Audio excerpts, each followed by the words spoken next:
kvadratli aqlli kotel. Bo'ldi bu. Mana shu qopqoq ekanda, mana qatirlar ekan. Mana zashitalari qo'yilgan. Xo'p, yana nima karomatlari bor? Yana nimalar qo'yiladi bunga? Tozalash osonligi, Tozalash osonligi. ishlatish osonligi. Xo'p. Oddiyda oshcha narsa yo'q bunda. Ko'mirga, hokaga, O'tin, ko'mir, hoki. Svetga ham eplab beramiz, ko'tarishsa svetini. motor Motor qo'yiladi. motor miya qo'yiladi. Aqlli miya, prostoy miya. Qanday ishlaydi shularni ham ayting-da buni. 200 kvadratli kotel qanday ishlaydi? O'tin, ko'mirga ishlaydi, gazga ham ishlaydi.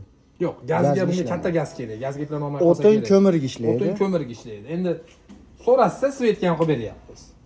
Misol ko'mirni nimaga bosadi? Ha. O'txonaga, tepasiga o'tni yoqadi, pastga yonib tushiradi. Verxniy gareniya bu. Ha. Eng kami 13 soat, 14 soat yonyapti. Endi gradusga qarab 1 sutkaga ham yonadi buni.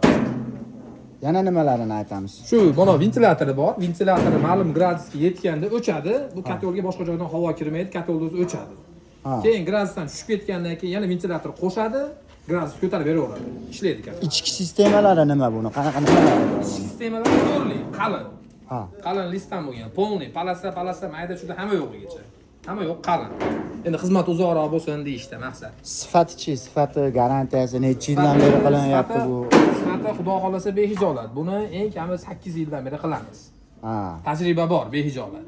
Haligi narsa, tepa narsa emas. Birinchi marta qilishimiz emas. Birinchi olgan odam yana qaytib ham olishlar bo'lyaptimi? Yo'q, xudo xolasa klientlar bor.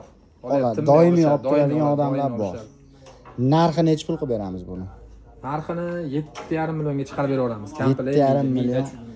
Hamma yo'q ichida, ustun o'pkasi hammi 7,5 million. Yo'q, shu yerdan tayinlab berishi nolga sizga. Tayyor qilib berishi 7,5 million so'm. Ustun o'pkasini kelishamiz. Rozi Bo'ldi, bo'lishadi. bo'ldi.